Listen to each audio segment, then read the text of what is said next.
Hello and welcome to the Prompting Room episode 2 on the Living Off AI channel. My name is Gianluca Giuliani, and with me I have a special guest, Simon Krystman. How are you, man?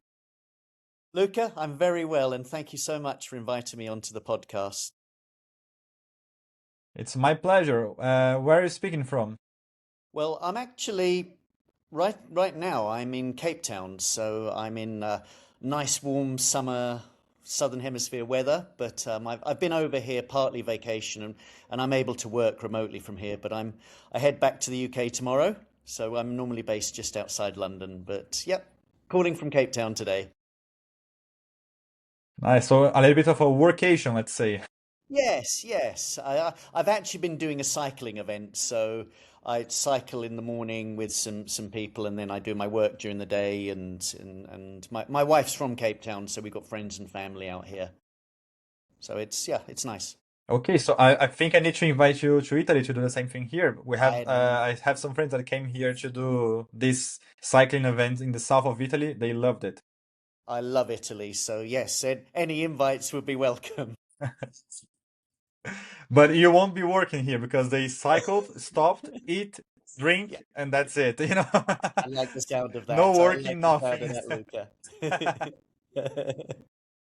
Okay, so for let's start from the beginning. So for anyone that still doesn't know you, tell me a little bit about yourself, what you do, what's your background, a little bit about who is Simon. Of course, yeah. Well, really, my story, or making it relevant to this podcast and the audience, is I'm an entrepreneur. So I've all I've really ever done, apart from 6 months in my life where I worked for a company, is start businesses. So that's all I know, and I'm 60 this year, so I've spent a long time starting businesses. And as with usual with entrepreneurs, some things work, many things don't, and you just have to find out what's working for you. But it's been an interesting career in terms of creating your own living and not relying on other people to pay you. So that's really where my background's come. And I've normally launched startups in the technology sphere. Now, I'm not a technologist. I'll put my hand up first of all and say I haven't got a clue how to code or to do all the technology things. I like the outcome of it. I'm interested in technology, but I'm not a technology sort of professional myself. I'm an entrepreneur. Nice. I think that's a very interesting background. A serial entrepreneur, let's say, and I might get a few tips from you. Yeah, And no, I mean, funnily enough, Luca, I think it's a normal progression as one gets older, it to then start to help other people in your field. You become like a mentor to people as you get older, and you're a little bit more philanthropic with your time in helping other people. When we're younger, we're concentrating on ourselves and we're wanting to build our career and we're wanting to, do all the things that young people do that they're growing up. And I think once time goes on a little bit, we like to sort of broaden things a bit and help other people. And that's really what I'm primarily doing now. Although I can't get the entrepreneurial part out of my bloodstream, so I'm still starting businesses. It's still what I'm doing. amazing. And can you share like any business that we might know or could be, I don't know, a startup that it's relevant, it's interesting, like different from the normal startup that we might know? Um, I mean, I've had a variety of startups. So I know you're a keen football fan, and I'm an Arsenal supporter for any of the audience out there. And I got involved in a startup once during I believe it was the 1998 World Cup. And what we were doing is we were looking at helping Premiership football clubs use the publicity of the World Cup and the consciousness of it coming into the wider audience in the UK to try and help the marketing aspect. Database marketing was still fairly new in 1998, and actually getting involved with a football club. So I went to my beloved Arsenal. I also went up to Old Trafford, to Manchester United, and all of these football clubs. So there's been some interesting ones, and I've had some really boring startups as well. But it's a varied career, partly because you don't know which direction things are going to go and what people are going to buy into. So yeah, yeah, I can expand and talk about some of my other ones if you want, or some of my instances. But Well, you if let me know. something comes up, Yeah, yeah, if something comes up, well, I can say that it's a dream job. This one that you told me. If anyone in this company still needs help, let me know. I'm the guy to go to all the football games and watch it. yeah. I wouldn't mind, you know. Yeah, yeah. No, I know that Amazing. was only for a few, like for a 6 month period we were doing that, and I could share some experience on that. But then I could talk about that passion for our whole podcast. And okay, and being an Arsenal fan, I am a Roma fan, and we know how it is to suffer. And I think entrepreneuring is also a little bit about suffering, you know, because you you only get the rewards, let's say, in the long term. You know, like you don't start a business and okay, I'm getting money right now. How does someone that starts a business right now, because I'm one that's just started a new business, how can someone like me, like another guy that's watching this podcast, can cope with this waiting, with this patient of okay, where's the money? Like I want to be rich now, and should Yeah, not no, jump the process, you know? I I think there's a little bit of there's a few misconceptions out there about entrepreneurship, and people see the icon entrepreneurs, the Silicon Valley people, the Elon Musks, the Bill Gates, the legendary entrepreneurs in the UK, Richard Branson, and and that's quite aspirational for a lot of people. But most businesses aren't like that. These are the unicorns, and and there's only a few people in the world that ever achieve that. But there's millions of entrepreneurs throughout the world running small shops, hairdressers, bicycle shops. There's an awful lot there, and I think people don't really understand. A lot of people don't understand what an entrepreneur is, first of all, and you have to align entrepreneurship with what your expectations are, what you want to get out of it. So some people want to start these great Silicon Valley unicorn companies, and that's why they're into it. Other people would like a lifestyle business so that they can come to Cape Town and cycle and then go back to work, but be able to fit that in with their lifestyle. So there's many different parts to it. But in terms of the things you should look at as an entrepreneur, there's a couple of key factors. One is mindset. So it's a slightly different mindset to having your own business and starting your own business to going into employment, because of the fact that you're having to create something from the beginning that's going to give you money. So you have to have a little And bit if you more. don't work, you don't get money as well, right? So So you have to be able to understand, do you have a runway? How long can you do things without money? Or do you do it as a side gig before you get really good indications that this is going to work? So there's many different ways you can approach it, and it's partly to do with your mindset. But the starting points are often the same, and they're counterintuitive. So one of the reasons why I've really been passionate about mentoring people to be entrepreneurs is to help them avoid some of the common mistakes, which I've made, and almost every entrepreneur of my age and new ones coming through make. It's just human nature to make these obvious mistakes. And so it's more trying to educate people to not follow what seems common sense to them, but follow what the actual data says in how to do things. and okay, so what are some now it's I would say it's for me, but it is also for me, but what are some of the common mistakes, these common pitfalls that especially young adults, because I think now, especially now with AI, with this technology that we have, more and more people will become entrepreneurs. They will start their own businesses, because I think that's this new revolution. Let's say, maybe it will be forever. Maybe it will be just for this period. Let's see. I'm very excited to see if there's this AI bubble, this boom, or if it's not. If, I don't know. So, what are some mistakes, some pitfalls that people, like especially young entrepreneurs, make? Yeah. Okay. Just before I answer your question there, you're showing a very good sign of somebody who has the aptitude or mindset to set about entrepreneurship. You're curious. And curiosity is one of the big strengths of an entrepreneur, because you're going to have to be very adaptive to what customers want, not just what you think is good. That curiosity becomes a real strength. And sometimes in big corporates, they want you to follow process and they want you to follow procedure, and some of the curiosity has to be dampened down. So I know you've got this to from experience. first of all. Exactly, exactly.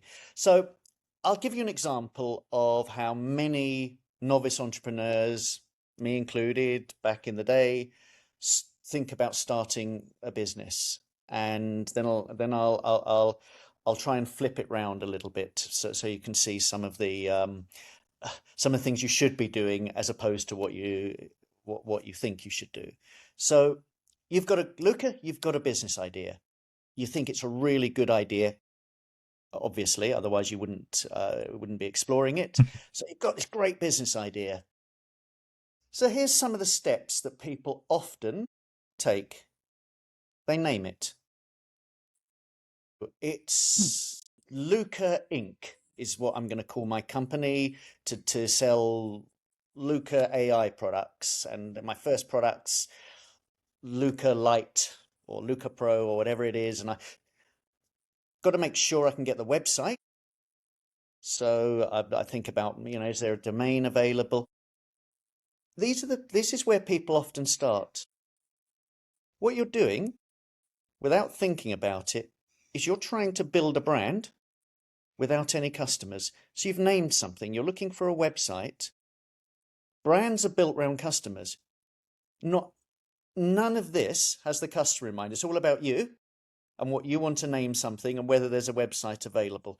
So people start to create brands before customers.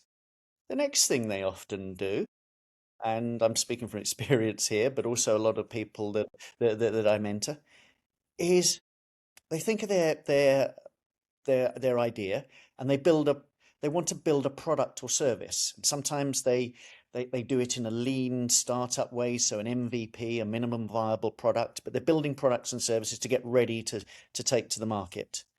And again, they're building something without the customer in mind. So they haven't gone and found customers and found that this is what customers want to pay for. They've built a brand in their mind. Now building a product for what they think in their mind, and then they launch. So, or they get the people together for it, and however they're doing it, either for the solo entrepreneur, start themselves. If they're not, they bring some teams together.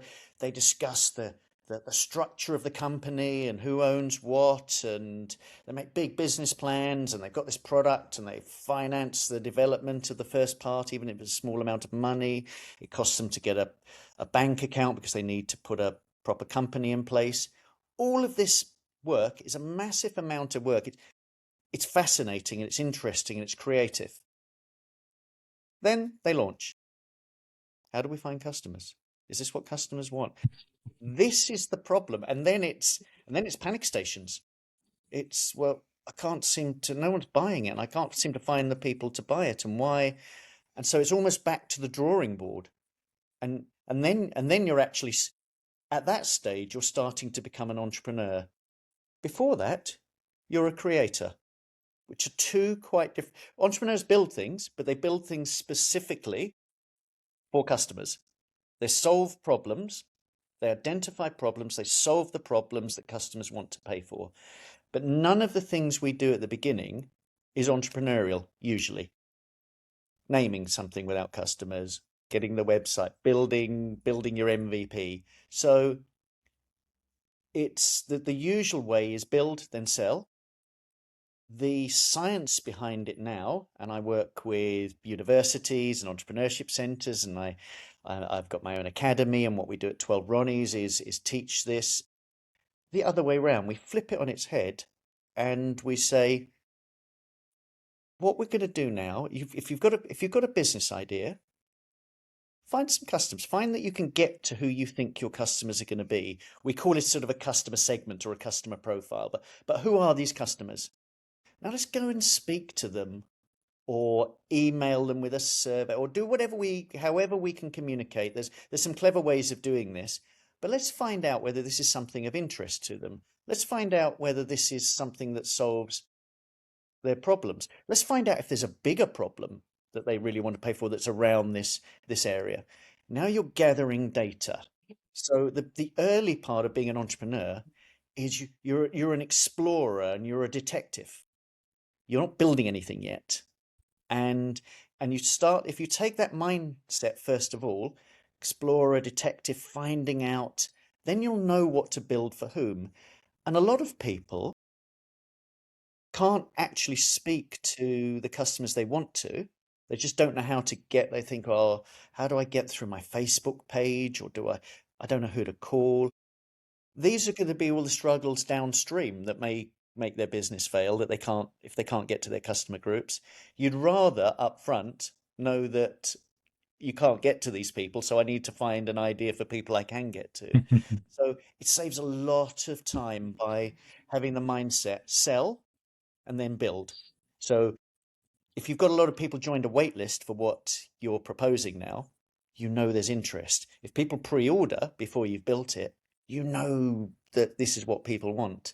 So the entrepreneur now, and particularly in the days of the internet, can do some amazing things in pre-selling or gathering data before they end up building anything and naming it. And because once you've got a group of people you can talk to, you can find the right name and the right things that make them interested in this particular company and this particular product. So it's all about audiences and it's all about customers, not the creative human instinct of building things. That comes next.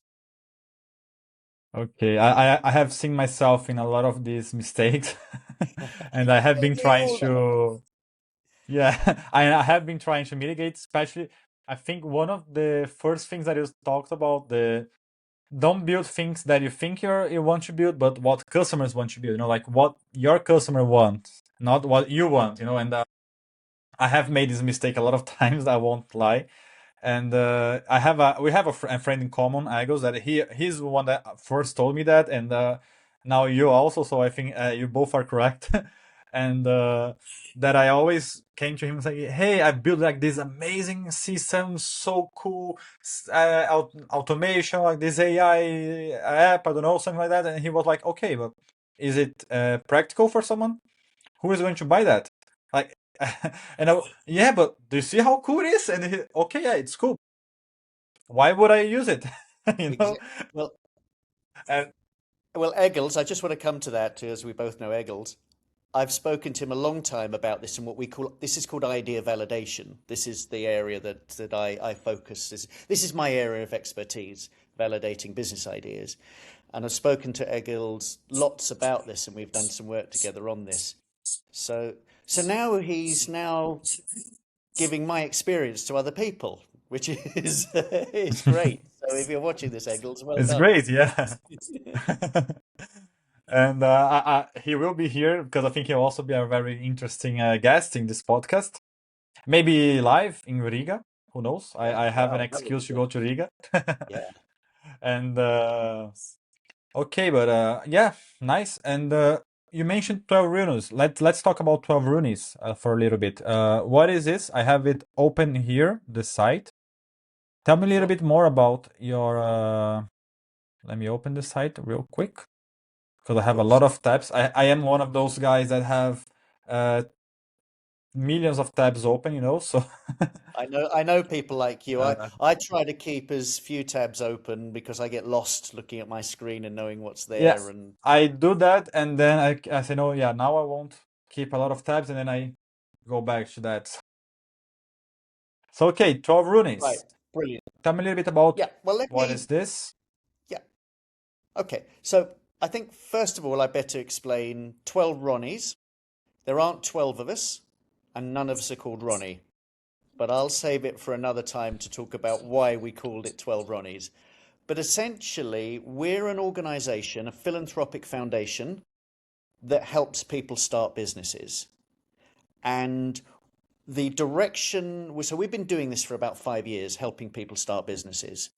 But the direction that we're taking at the moment is less on starting businesses, so less on helping people build businesses, to actually helping people become professional entrepreneurs. So we're now building entrepreneurs as opposed to helping people build businesses. So it's a pivot, if you like, and our main audience has been students, if you like, at universities and working with universities. Although we've worked with lots of people that aren't at university and uh, people at different stages in life.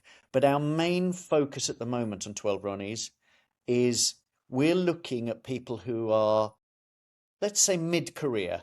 They've got work experience, they've got life experience. And as you can see on the website here, the career ladder is broken, build your own. There's a lot of fear out there with AI. So I've even said it here, the job market shrinking daily due to AI. There's a lot of fear about AI. There's a lot of fear about people replacing your jobs and people who are AI savvy and things like that. We're addressing that market and we're saying, actually, you can build your own career. Now, AI is a godsend for entrepreneurs. You suddenly have an expert team within AI that can help you do so many things for entrepreneurs. So it's like a gift for me when teaching entrepreneurship and helping people launch their businesses, actually having this amazing tool. I'm not technical, but I can type and speak to an AI and ask it questions and put it in a direction. So I can do all of those sorts of things, and I can do some rudimentary things. I know, some of the AI tools. I'm interested in it without being a techie. So, but 12 Ronnies, what we're doing is we're now building entrepreneurs. So we can help you start a business, but we're fundamentally focused now in transitioning people with a little bit of career experience, because they're the people that the data says are best suited to starting normal businesses. So I'm not talking about the unicorns in Silicon Valley, but the normal businesses here. And we do this by teaching. So there's a book in the book section that I've just literally published this year called Expert Entrepreneur. And this is our teachings. So this covers all the things from mindset to idea validation to all the things I talked about. Oh, look, and Luca, you've scrolled down to the part on the page here where I'm actually used AI, something called NotebookLM. It's Mm. part of, to create a little 5-minute video of the book or the thesis behind the book, and then a podcast below it, which is two AIs actually talking in human voices about the Mm. book. And one second, I'm just going to hold for a second. It says that my Okay. internet is unstable, so I'm just going to check that. Yes, it was a little bit unstable for me, but I can understand you if you, Okay, it says it's okay now. But so this book yeah. is if you like the teachings that we teach at universities and we teach at 12 Ronnies about entrepreneurship. So this is the fundamentals. If you want to learn to be an expert entrepreneur, you can go and buy this book, ebook, paperback. It's on Amazon. You can buy it directly from us. There's all of these places. Go to the 12 Ronnie site or type in expert entrepreneur in Amazon. They're the two things that you can do if you're interested in entrepreneurship. It'll cover all the different things Amazing. that you need to be an expert entrepreneur that we're focusing on. The other thing, And one thing that just sorry, before, one thing that I wanted to talk about is how NotebookLM from Google is flying under the radar. Like I don't see a lot of people talking about, and they should, because it's such an amazing tool, right? Like the things you can do with this, and like you did like a podcast, you did a video, and I know that you didn't edit this one, right? Like NotebookLM does the job. You input the data, and it will help you create this video from scratch. So like as you were saying, now this tech is going to be democratized, for everyone. Now you don't need to like write a book, then hire someone to write a script for the video, then hire someone to video edit, then publish, and then create a site and everything. Now you can do this by yourself with a few prompts, with a few tools. So that's something that's really amazing. And I think uh just about me, for example, when I talk with my friends that are engineers like myself, or like tech people, they like in programmers that have no clue about AI, and they say, yeah, no, I work with AI and etc. Like, oh yeah, but it's so difficult, I don't know how to start. And then I show like these things like NotebookLM, lovable, that of course you won't build the next Facebook there, maybe. I don't know now, but you can do a lot of great stuff. You can generate a lot of revenue, make a living, make some good income there. And I know a lot of people that have done that, and that's not hard to start. So no, that's a it's very good example of what you can do there. well, I mentioned earlier about AI being an incredible now for startups, for entrepreneurs, sort of an incredible. I think of them as a team now. Your AI is another team. So here in my marketing team, I have NotebookLM. All I did was load the manuscript of Expert Entrepreneur into there, and I saw a function that said podcast. I clicked on it. I just clicked on this button from my manuscript. What else can it do? Oh, make a video. And all I did was just upload them into the website. That's all I did. Well, I obviously, before I uploaded them, made sure what it said and what it showed made sense. But yes, it did. But I didn't need to. In Simon's new startup, which is named Expert Entrepreneur, in Simon's new startup, I didn't need to employ people to do these things for me. An AI can do it perfectly well. Maybe if you're a big organization and you want corporate standards and things like that, they might use different tools and they pay people to use these tools.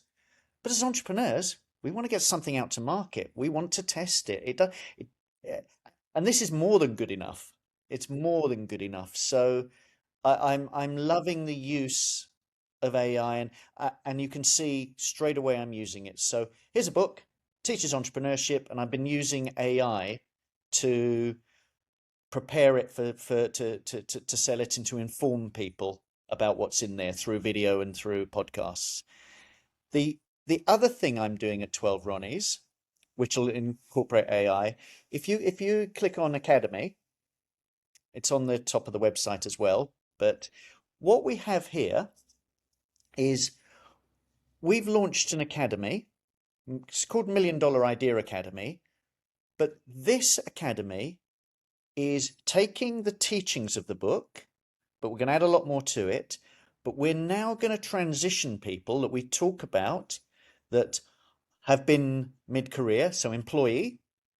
We're going to now not just teach them, but give them the tools and the community, the mentors, the coaches, all of the things that they need to transition into being an expert entrepreneur so that they can launch a business at any time that they're ready to, or they have the right ideas. So it's a 12-month part-time course that we transition people through a proven method into being expert entrepreneurs. Because I didn't come from an entrepreneurial background. Anybody, almost anybody, it's difficult to say anybody with 100%, but most people I've met have it in them to be entrepreneurs. And what this is about, the academy, is transitioning them into it, and we're focused on people who are transitioning them from some career experience into actually now becoming expert entrepreneurs and building their own, if you like, their own future rather than relying on companies to pay them. So that's what I'm doing. So there's the book, there's the academy, but I'm loving it. All geared to helping people in some ways experience the nice lifestyle that I've been lucky enough to have as an entrepreneur. And yeah, that's the direction that 12 Ronnies and I myself. love it. Thank you. Thanks, Luca. And I especially this one because I'm not to talk bad about corporation, big corporation, because I have worked, and I like the idea, the even the how do you say, the environment, like colleagues and etc., like the pressure, like this big product, like you feel important as well. And I think that's important when you are doing a job, to feel like you matter somehow, even though in the end, if you you can be easily replaced, even the CEO can be easily replaced. So Yeah. it's not that important, but it feels nice, be part of this environment. But at the same time, I have a lot of friends that they are still working there, and they have this difficulty to leave this.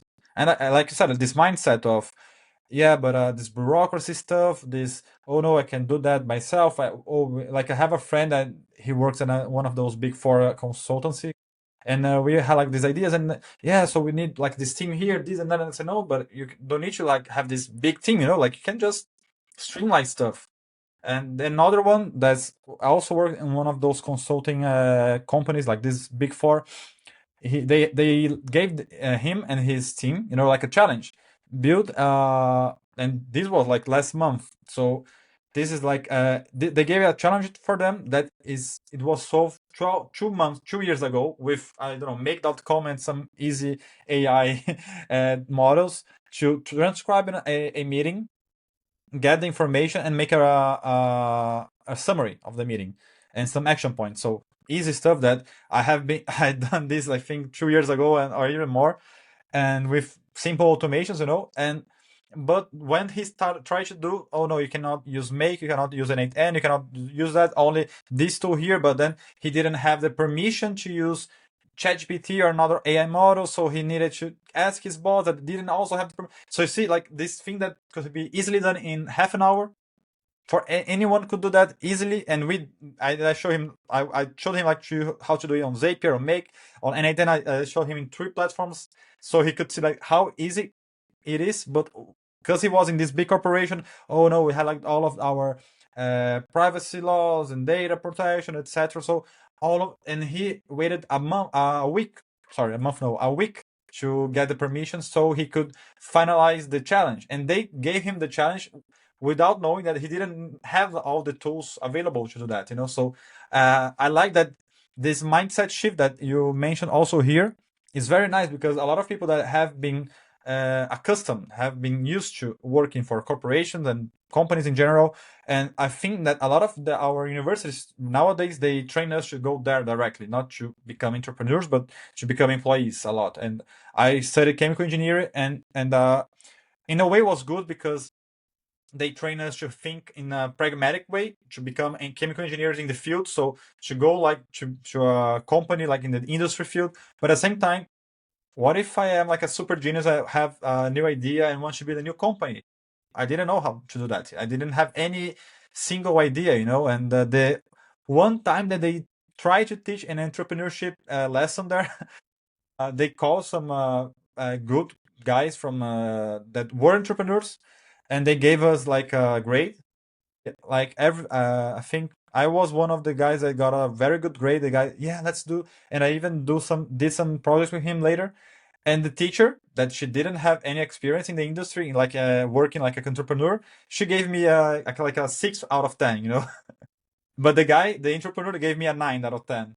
So I think also a little bit about the education, like how we are training the current and the new generation, to become this. Imagine that if we don't teach them like you are doing right now, to think also not only like, because I think you can be an entrepreneur as an employee as well. You can build stuff in a company, you can be innovative on this. And I had the luck, let's say, of being able to do that when I work in a big corporation.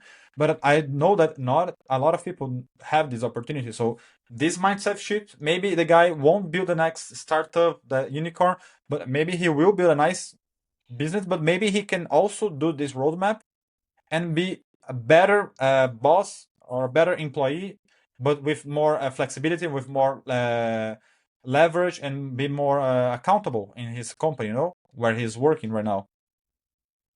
Yeah, I don't know if you agree with this last part. yeah. There's three things you've just mentioned there that I'd love to touch on. One is early on you mentioned, and I'll talk about it as sort of job security. People going into getting employed jobs rather than starting businesses. There's I think, a misconception, a general misconception that entrepreneurship's risky and going into a paid job isn't risky at all because you're getting paid. Well, there's there's a problem there. Most jobs that you're when you're employed, how long's your contract in that job? What's your notice period? 1 month, 1 week, 3 months? That's your job security. Maybe the really senior management might get 6 months, but for most people, it's a month or a week. There's your job security. So if the company changes direction or AI comes and becomes a problem, you've got a week left of your job and paid, or you've got a month left. It's not really that secure. So the perception that entrepreneurship is risky and being in an employed job that's safe is not entirely true. So I just wanted to address that. Secondly, you I agree mentioned with you. secondly, you mentioned about sort of universities, and they try and steer you towards an employed career. I actually think that entrepreneurship departments at universities should be placed within the career department. Entrepreneurship is a viable career. I'm proof of that, and there's many of us. We're proof of that, and there's all these entrepreneurs out there. It's a viable career choice, like being an accountant, a lawyer, a doctor, a farmer, whatever you go into being after university. So I think entrepreneurship should be promoted as a viable career choice within for school leavers and for universities. I don't necessarily think they're the best people to be entrepreneurs. I, a lot of the data is around get a bit of experience first, because then because entrepreneurship's about solving problems. You know what problems to solve when you've been working in a job for a few years, and you can see what doesn't work. So, but Yes. it should be a viable career choice. And then the third thing you mentioned was about within companies and entrepreneurship, and people being entrepreneurial or not, or the company not encouraging them. One of the things our academy is going to expand to, and if anybody in the audience is interested in this, we're not doing it yet, but we want to, and we're thinking of it less as a B2C offering to entrepreneurs, but now a a, a B2B offering to companies, is expanding our academy to running it for a group of their employees, to give them the mindset, not to leave the company, but to give them the entrepreneurial mindset, to give them the tools, to give them the ability, such that if their company is helping them becoming more entrepreneurial, and is good enough that they want to stay in the company, they can make that company more entrepreneurial. They can look at opportunities. They can look at solving customer problems without being as restricted as they are within the corporates. So there were sort of three things to unpack from what you said there, but it's and the other thing you mentioned about AI a bit earlier on. Part of what we do in the academy, when I say tools, AI. So how do you do that? How do you use, as an entrepreneur, this NotebookLM? How do you use your your chatbots, your chat GPTs or whatever it is, to be effective? Because what you're trying to do is find audiences. Later on, they're called customers. But right now, I've got an idea. Who's the ideal audience? How do I get to them? And then what sort of questions. So we feed them what sort of questions would you be asking that audience so that you can see if it's a real problem they want to solve. Because just saying to somebody, Luca, I've got this idea, what do you think? Isn't necessarily going to get an honest response. People go, oh, that's a great idea, Simon. Yeah. Um, Great idea. There's ways and ways of putting, and this is the part of the things that we teach, of extracting from people whether your idea is actually solving a problem they'd pay you to solve, because that's what you need to be paid to sustain a business. Otherwise, it's just Yes. um, Just a hobby. yeah. Otherwise, it's a hobby, and you can do stuff as hobbies. We love to create, as I said at the beginning, so we can be creators for hobbies, but at the moment, we all need to be paid. So, so entrepreneurship's one way. Yes, and yeah, no, I like this idea because yeah, I agree with you.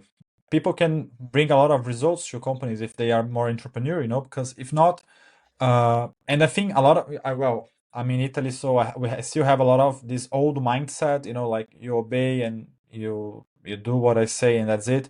I had a friend that he was fired because he was working on one of these big energy companies here. He's an engineering, and he was fired because that's funny because they had like this big spreadsheet, and they wanted them to do like this process here that was mostly manual, And he, okay, but I did a macro that solves a lot of this thing, like speed up the process. So I have more time to do more stuff. Like, no, no, no, you need to follow the process. Yeah, but like the results are the same, and because of and then he didn't want to conform, like he didn't want to obey, let's say, in the way that why should I do this old style that's making me waste 1 2 hours per day when if with a single macro I can solve all of this and have more free time to do more stuff for the company.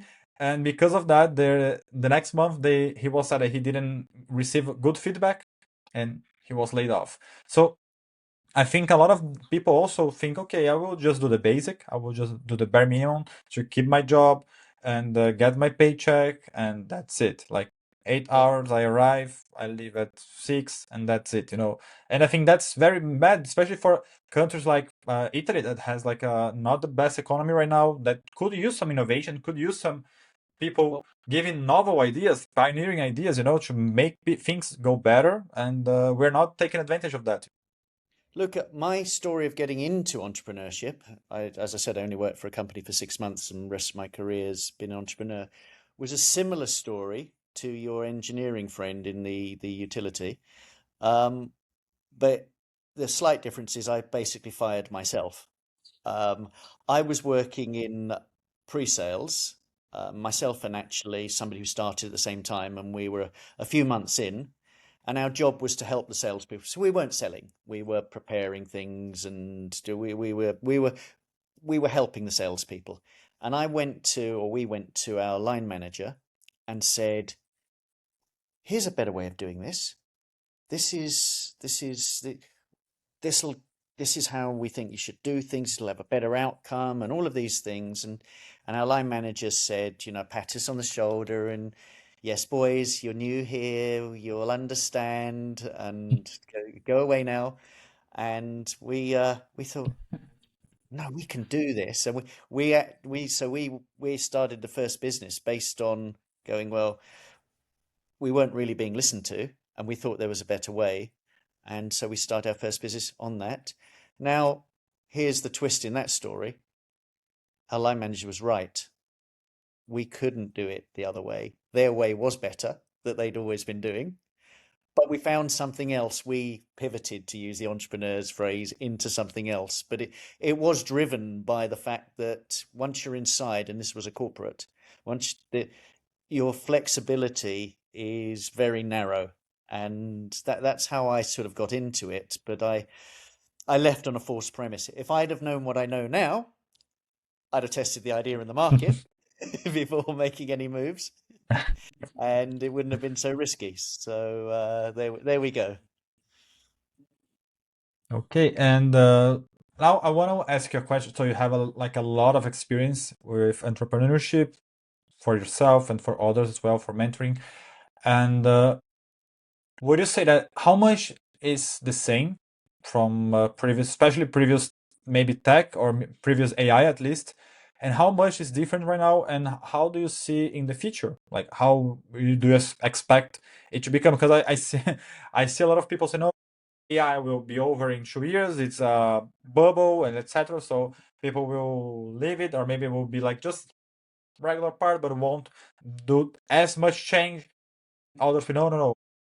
Like Elon Musk, Elon Musk said that you don't need a pension fund because people won't need money. AI will do all the jobs and etc. So there are like these extremes. Let's say I am in the middle in the way that I think a lot of the hype with AI is not really that. Like people said, oh yeah, now AI can build this thing. Then you go check it out a little bit. It's not that thing really exactly. But it's evolving, but not in the speed. Like I think a lot of these AI companies they need to sell, like they need to advertise that they're doing more than they are to get more money from investors because they're in this get billions. Then they need to show the investor they are using this billions to make something new or be better than the competitors. So I think that's a lot. But at the same time, I think AI is here to stay and it will make our lives better and easier. Like you said, like something that from God. So what is your take on what it was before, how it is now, and the future? Yeah. Okay. Big caveat, I don't have a crystal ball. Predicting the future Of course. is on all of those things. So this is just my opinion.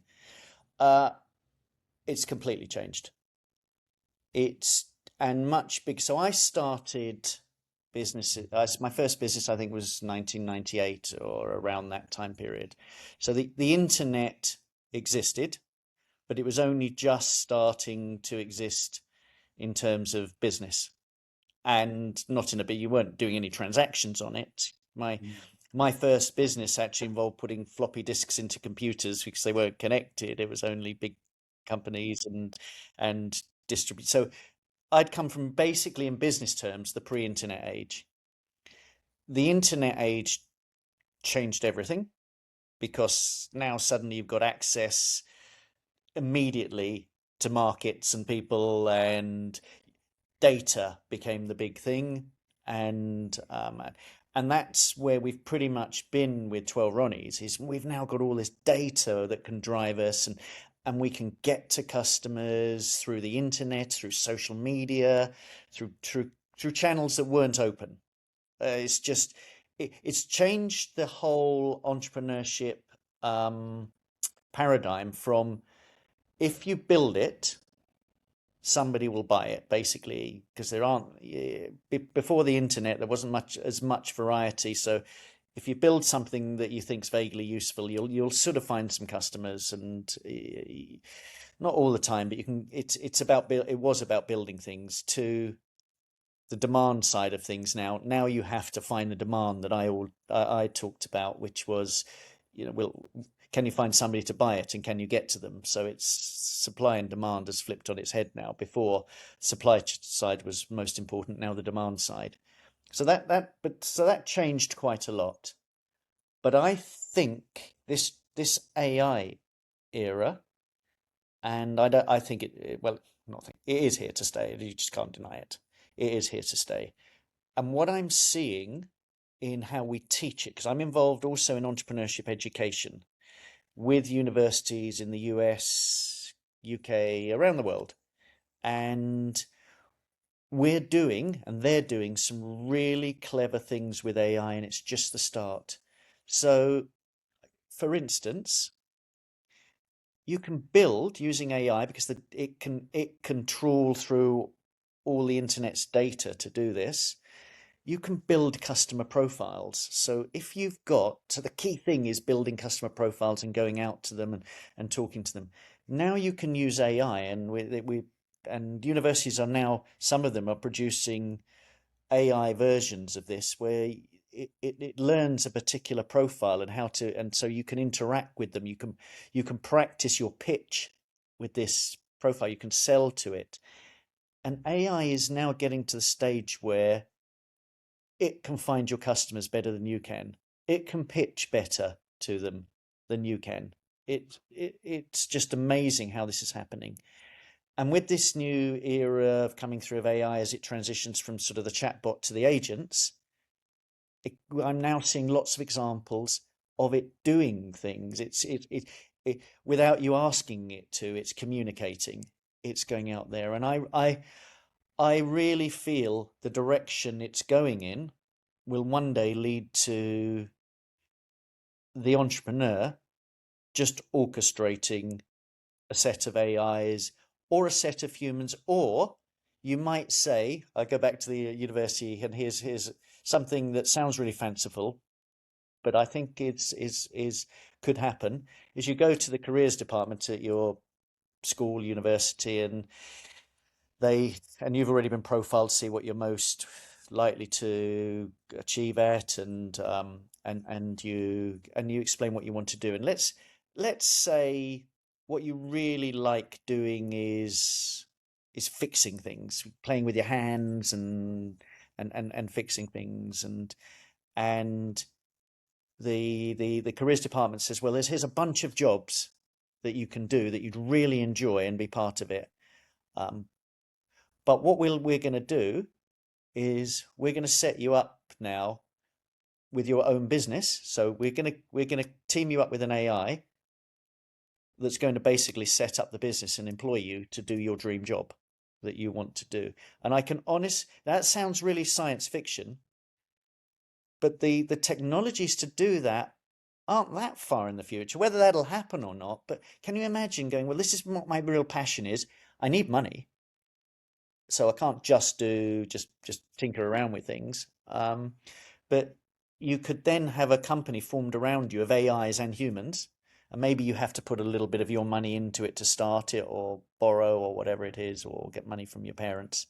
But I honestly think the direction AI is taking, certainly for entrepreneurship, is it it's going to give us the ability to create most businesses that we want, and give us our future. So I I I think it's changed massively, and I've seen the change from pre-internet to internet. But this change, I think, is changing the whole job profile and the whole your life outlook, because AIs are going to be cleverer than us. They're going to be able to do all our white collar things better than us. Um, let's not talk about robots and what they can do, but the AIs themselves. And I just think we'll work with our AI teams to achieve amazing things. So I'm really optimistic, and I do think there's going to be enormous disruption in the market, because I'm seeing it already. Unfortunately, my web designer and my designers that I use at 12 Ronnies and all these people, I don't use anymore. I've outsourced all of that work to AI. So many other things I've outsourced. The cost of running 12 Ronnies has dramatically decreased just in the last year, as the ability of AI has increased, and it's directly affecting other people who have families. So it, on one hand, I'm excited about it, and on the other, I'm I'm just a bit. It seems a bit sad, where Yeah, the I direct. think there's a point that also I would say the government, but I think that the society as a whole needs to think, you know. So, for example, your web designer, maybe he needs to be like a super uh, specific web designer for some stuff that AI still cannot do, you know. So, think maybe we'll go to this hyper specialized jobs, you know, that needs to be done by humans yet because AI will not do a good job, or maybe he can do like a check on the code for what AI does for you, and maybe because he doesn't need to create the site, he can have more clients and just like do a quick checkup, because I think AI still does a lot of errors when building some of these stuffs, and but at the same time, what we will do with these people later, you know? Like, I'm not saying that we don't need to use AI or shouldn't use. I think we should, but at the same time, we need to start thinking as a society, because this AI transformation is quicker than the internet boom, I think. What are we going to do with these people? the next 2 years, the next 5 years.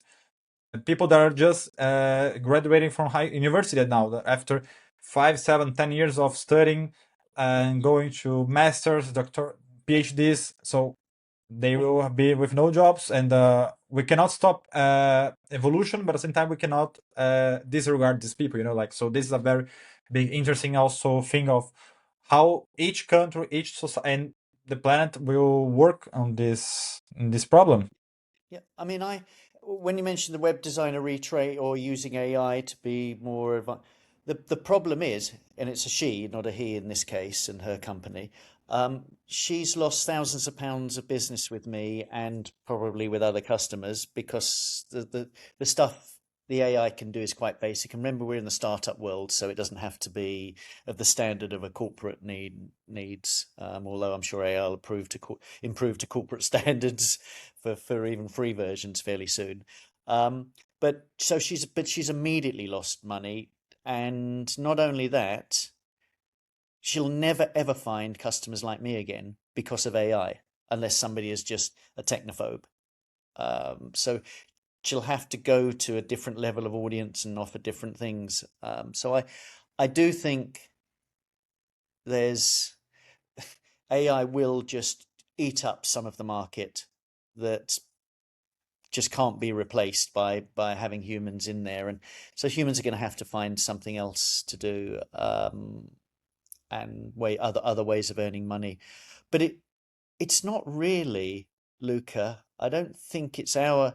We can talk and think about it, but it's not our job to make policy that's going to affect lots of people in the workplace, and um, I think as well as being down to governments. No, maybe not in the workplace, but maybe like, for example, oh, you just graduated university. You spent 7 years, and your job now is totally irrelevant. Let's say, like to an example, that chemical engineering. Let's say that I just graduated. Chemical engineering is now completely automated. So maybe we can say, okay, now we'll have like a policy that will offer you a scholarship to do another degree or a highly specialized master's Yes. in nuclear engineering that still is not being used with AI. So I think we need to figure out something.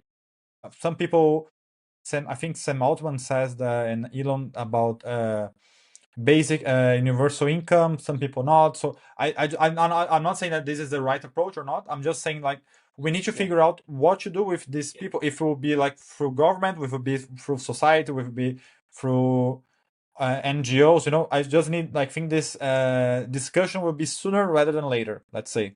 I agree. There is a direction to look at though. So my daughter's 16 and she's just started what we call A levels, and she'll go to university, not this year, next year. Now- And she's obviously talking to me about careers and things like that. The career she wants to do, I think, is fairly safe in the short term. She wants to be a vet. So she wants to study veterinary science and be a vet. She actually wants to be an equine vet. She loves horses. I mean, it's going to cost me a fortune to finance her for 7 years or whatever it is through uni to do that. But it's a hard thing because it's a vet's now a combination of understanding all the things you need to do, which AI will be better than she'll ever be at that. But then you have to go out to see the horses or the animals that you're treating. You may use it for the diagnosis, but there's other things that you're going to have to do hands-on, out in the wild, literally. So that sort of thing for a while, if she manages to do that, is and people use the word safe, but that's the sort of thing that's going to be harder to replace. Now, that's maybe an extreme example, but it might give people the direction of saying, well, what else am I passionate about? Because we should do things we're passionate about in our lives. That AI is not going to replace. So we talked earlier on about we love our football and our football teams. Well, one day you'll have robots that can play football better than us, but we're not going to No, want no, no, no. to I watch them I play. dabbled in that. I'm going to want to watch my Arsenal play as real people. Yeah. So there's I some I things. read I much rather watch Saka than robot. In Yeah, football, I don't exactly. think they will replace our Yeah. players. So there are things that, and I think we have to think about where our passions lie. Yeah. So if you're going to be an accountant, it might be short-lived. So Yeah. are you really that passionate about doing it? Because if you're not, it's probably not the right direction to go in anymore. That sort of thing. It's One hard. thing It's that hard. I have an unpopular opinion about this, and I have not actually two unpopular opinions about this. One thing that I think one of the degrees of the future will be philosophy, because I think we need people for two things actually. Because I think one, we need philosophers to train AI on ethical and morality, like Anthropic has their a head of philosophy, So I think we need something like that for train AIs to say, okay, this is good, this is bad, like this kind of stuff. And the second thing is because AI is trained on human data, on human text, on human thoughts. If we don't have people generating new thoughts, new ideas, new data, on what we will train AI? Yeah, but AI can generate new data. It's always recycled, if you think about every text, and I think human will generate novel ideas every time, like always. And I don't think not I don't know. I can say for now, I don't think that in the next 10 years we'll have an AI that can replace the work of Socrates. Like a very good philosopher. So in that, I think philosophy, for some reason, might be the degree of the future. Finally, for the philosophers out there, I'm not. I'm and actually disagreeing with you. I used to think that. I'll put my my thoughts are on why I think that might not be the case. We as humans, we we when we're born, we've got a blank slate inside our heads, and we learn things, and however we learn them through our parents, and we um, values and all of those. So it's quite unusual. So opposite to how AI systems are developed, they're developed knowledge first, and then we're trying to give them values, like don't do bad things.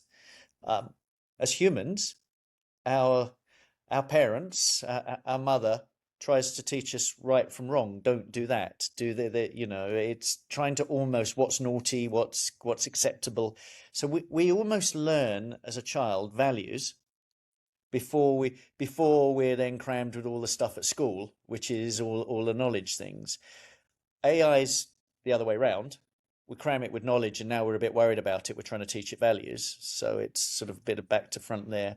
But I do think that what we learn fundamentally is from our environment and from what other people have learnt in the past and knowledge, and we read the books about it.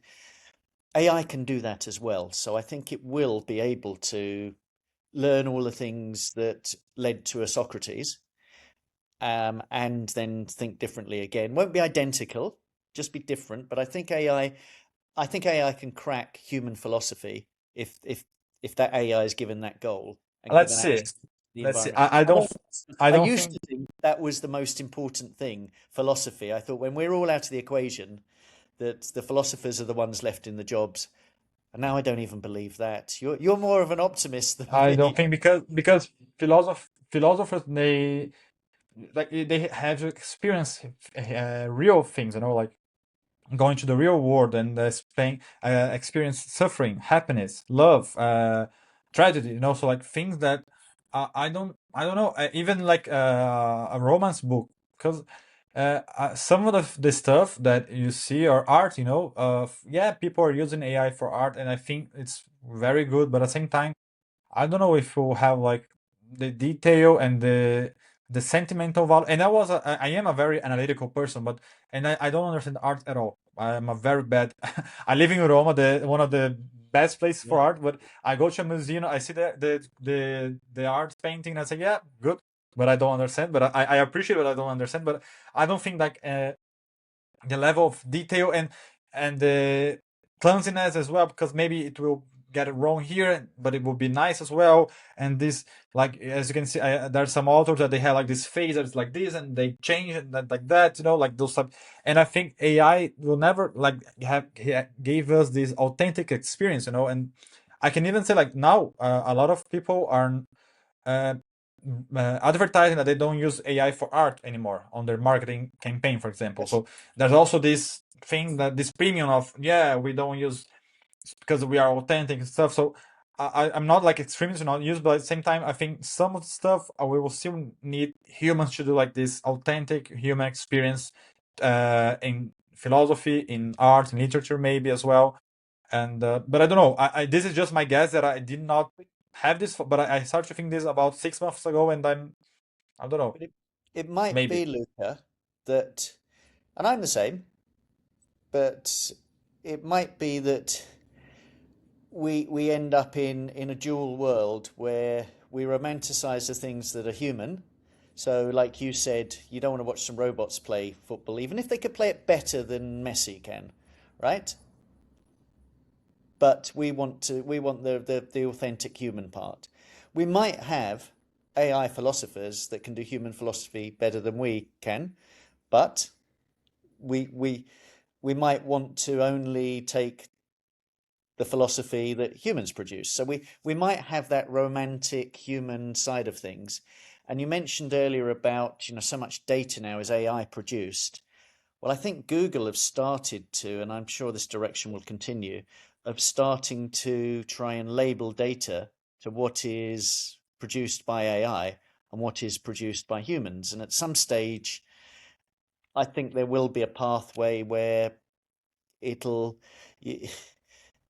there'll be human generated data and AI generated data, and things can learn from both. But we're at such early stages. We're it's we're right at the beginning of AI hitting society. Not of AI itself, but of AI hitting society. And it's just fascinating. I'm loving it personally. I'm absolutely Me too. loving what No, we can do with it. I just love these questions. Like the impact in the long term. I don't know. I changed ideas. I did not have this mindset 6 months ago, but now I have this thought of maybe it will be like this. I don't know. And one thing also that made me think when I went to a congress here in just a quick example of why I think the philosophy, art, literature. Uh, have you ever tried those robot cooked food? They are good. They are cooked to perfection, but they lack this. I have it, Is that and in your head though, well, or is that? uh, Would you know sorry. that it was? Do you know it's robot cooked or human cooked? Yeah, because it lacks something. I don't know. I don't know if it's just me because I grew up with my grandmothers cooking me like homemade meal and my mother as well, and I have this, and also because of my background. But I don't know. There's something different. Like it lacks. Like this something that only I don't know, the human touch, the human maybe love. I don't know, but it lacks something when I ate this. Even when you eat a McDonald's, it's almost automated in a way, the process. And when you go to a nice restaurant, traditional restaurant, when you eat good pasta and etc. So I think this is like a good comparison. Like Yeah. like Oh it's my good, gosh. but in the end of the day, I would prefer the other one. Like Yeah. I can eat that, and maybe it will be, for example, I could eat like this automated pasta machine for like a quick lunch. But in the end of the day, when I want like a actually enjoy my meal, I will go to a human. And not saying that you shouldn't use that, but I just separating when to use each one. Like this You're how to use that, because you're you know you're a romantic Latin, okay? And it's yes, it's yeah. but if the machine could cook something identical and you didn't know, then but if you knew I it need to was your try. mother's cooking, if it Yeah, was I your need to mother's try. homemade pasta or whatever, it's always going to be better, even if it was identical. Yeah, No, like wine, I for think example. we're going to want I always authenticity. prefer local wine. Yeah, we're going to Sorry. want authenticity. The new world will definitely value authentic human or things that are produced biologically in nature. So I'm in South Africa. These game farms, going up to Kruger National Park and seeing lions and leopards and impala and all these animals live. That's just beautiful. There is something incredible about that you don't get seeing on a screen. and or not, or so I do think authentic things we will value them more, even even when they can the artificial world is very similar. I just think we'll we'll crave human things. So Yeah, I don't know. it's Yeah, like wine, for example. I can drink supermarket wine, like good supermarket wine, pay a lot of money, and will be good. But when I eat my countryside local wine that's made like from my neighbor in the house of mountain that I have here, that from my ancestor. I just think maybe it's this, like, I because I know it's from them, I will prefer, but I always prefer that one. But I don't know. It's just me, and maybe a little of a romantic. This might be my blood.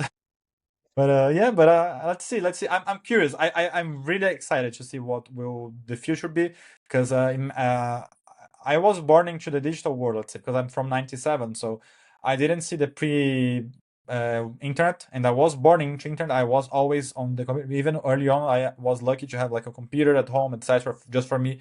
So very tech savvy also because of that. But I'm just excited to see what it will bring. And I just wanted to, before we wrap it up, my second unpopular opinion maybe is, I see a lot of people saying, yeah, but AI also will replace politicians and they will make decisions for us and etc.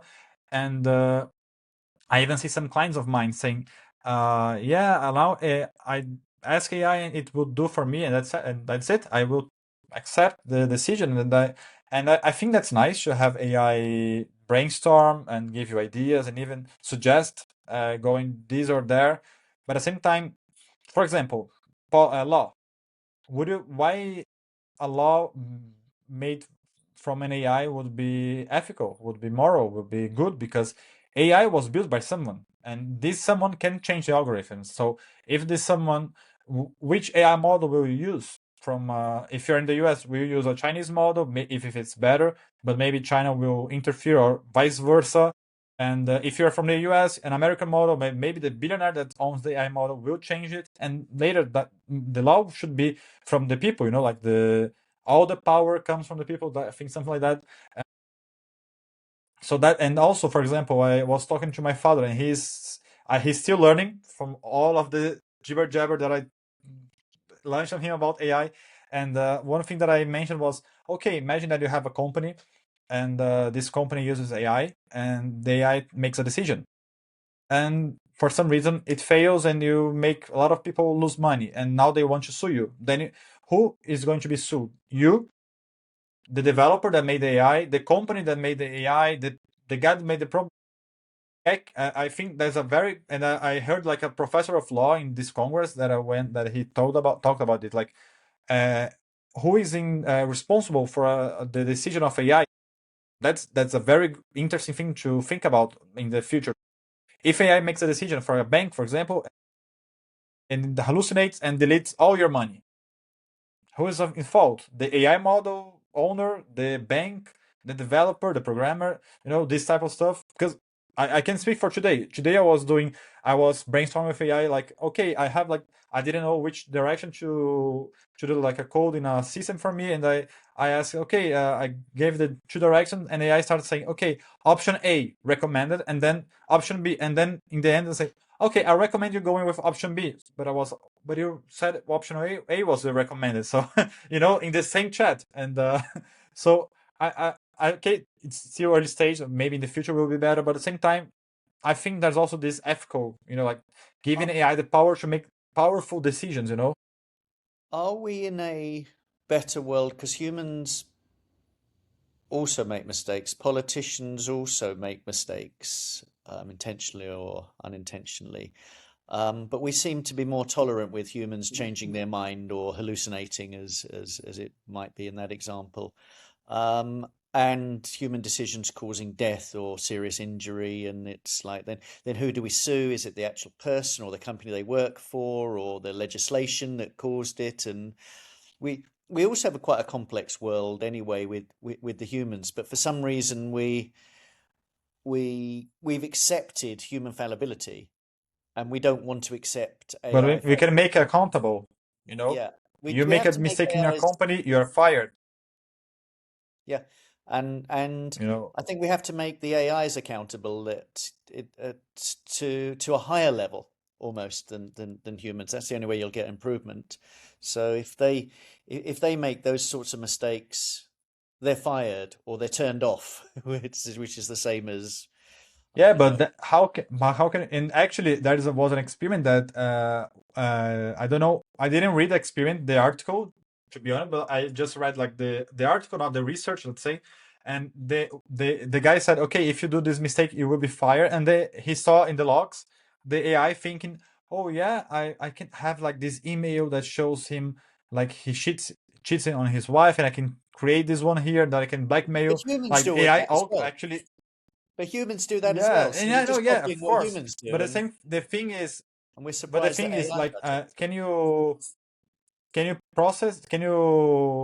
you put AI in jail? Can you fire AI? You cannot put an AI in jail. You can, okay, I will turn off it, but you cannot. The damage is done. When the Nazis made the horrible thing that they did in the World War II, they had like the trial, the Nuremberg trial, and we had something to say. Okay, they were held accountable.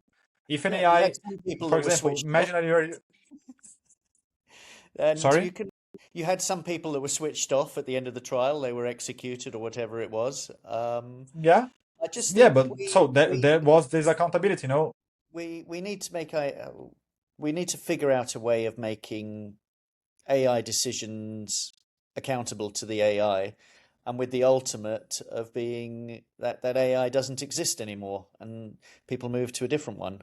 But again, I'm not technical, but I think I agree. I agree No, with yeah, you that I just like this ethical moral question, yeah, because I think yeah. that's also where we can try to find a way. And I'm not saying that we will ever find a way, the best way, but we can find some good ways to handle with this and try to go into a better way to handle these things, because it is a novel thing. And just think that one thing that worries me is that people are outsourcing all of their thinking, all of their decisions to AI, and not even reading it before approving or doing it.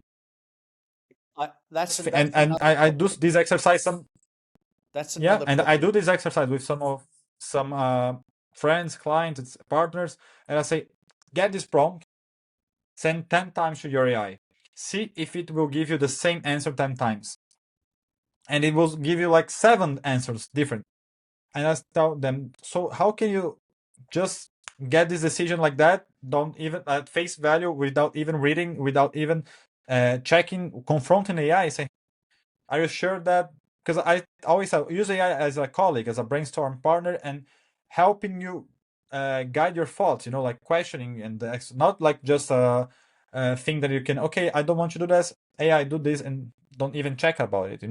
So that's just I've got things a that I general think people should example. also. I've got a general example of us trusting AIs when it's not always the case they get it correct, but we just blindly follow Google Maps. So if I want to get to somewhere, I'll generally put how long it's going to take me and whether I'm going to be car or public transport or walking. Go into Google Maps and just follow it blindly, never question it. But a few times I've thought, no, that's just really the wrong route, or it's taken me somewhere to the wrong postcode or at the back of somewhere instead of the front and things. And if I'd have bothered to have done the more manual way of doing it rather than relying on Google Maps, that mistake wouldn't have been made. But we've just outsourced now getting to places to things like Google Maps. And we just follow blindly and we never question it, or I don't. And I'm sure there's a lot of people like me that just put a postcode into Google Maps or a zip code and just go there blindly. And that's what we've got to be a bit careful of with just following blindly, that it can make bad decisions. Even a mature thing like Google Maps with all the satellite technology above us does make mistakes from getting from route to or send us to the wrong place.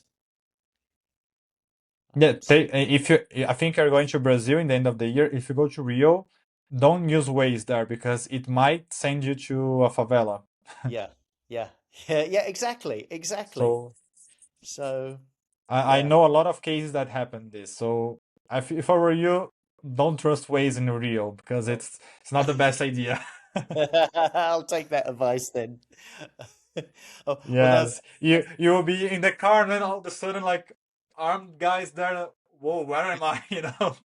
no, I'm in South Africa at the moment in Cape Town, and they've asked Google to change some of the Google Maps routes because it takes them through some crime hotspots, just as a normal route, and anybody that's a local knows you don't drive through those areas. So we're in early days of all this technology. There's going to be mistakes, but I'm Yes. optimistic.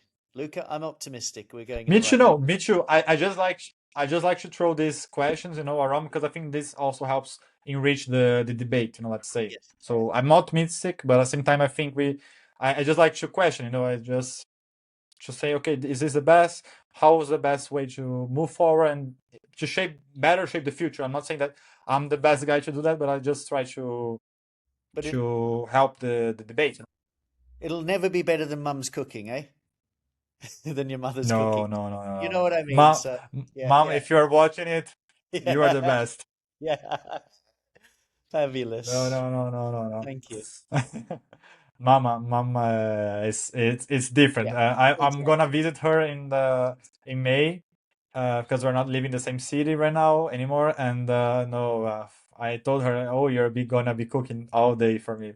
Lovely. That's wonderful. That's wonderful. Okay.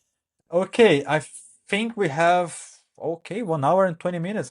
Yeah, you should I have plenty of doesn't feel footage like now. it. I know we've had a really good chat, Yes, haven't we? yes. Yeah, it was very good. Thank you for being here. Simon, do you want to leave a final message and maybe invite people to again to your channels, your site, and etc.? Yeah, a message for the audience. If you're an entrepreneur or you're considering entrepreneurship or you're a bit worried about the job market at the moment and you've been an employee, you've got some experience, visit the 12 Ronnies website, 12ronnies.com. We've got a couple of things that can help you there. There's a book, if you look in the book section, called Expert Entrepreneur. That'll give you all the knowledge you need to understand what it takes, talking about mindsets and all the key tools. For those that want to go a little bit further and take a step into learning properly with people, with mentors, with coaches, having the tools, including AI and all these things for non-technical people, to help them have everything ready to be an expert entrepreneur. There's an academy that we run. We've limited spaces on the academy. And yeah, I mean, entrepreneurship, I just want to leave this message is it's great fun. It is a future career as it stands at the moment. The technologies coming through are just helping it more and more instead of taking away from entrepreneurs. So check us out on 12ronnies.com and find out. We also have a quiz on the site. There's a red button called quiz, and that runs an assessment to see whether you're at the moment ready to transfer into entrepreneurship or whether you're better off staying in the employment route or even moving to things like fractional roles. So you might be a non-executive director in a company. Basically, we run an assessment, a simple assessment to see what you're most suited to, and we pick up the ones that are most suited to being entrepreneurs that we can convert into that lifestyle. So thank you very much, Luca, for the opportunity to talk about all of this. And I'd love to come back on your podcast at some stage. You will for sure. Maybe live in outside of the Emirates before an Yeah, Arsenal we could match. do that. Yes, and we could join our friend Yes, would love that. Egils in Riga maybe for a little conference. Riga, yes. Yeah, wouldn't that be Drinking good? some Riga Balsam as well. Yes, That's very good. exactly, exactly. I am in a streak of going to Latvia every year since last year. So 2 years in a since no 2 years before. So 2 years in a row, and I need an excuse to go next this year. So to Yeah, keep this pattern. we'll have to plan it. We'll have to plan So it. yeah. So And you'll have to come over to the yes, Emirates yes, we need. and I'm there Yes, that's for I'm there sure. on Saturday. I'm watching us play Everton on Saturday. So I will be brilliant. using my Gunners shirt. to Yay. make to support you guys. Fantastic. Thank you. So for everyone watching it, thank you so much for watching. If you made it and by this far, comment mom's cooking. Leave a mom's cooking in the comment. See you next. Stay tuned. Follow here. Leave a like, subscribe, all the things you know how to do, and see you next. Thank you. Thank you very much. Okay, Luca, I've got to go Wait, now.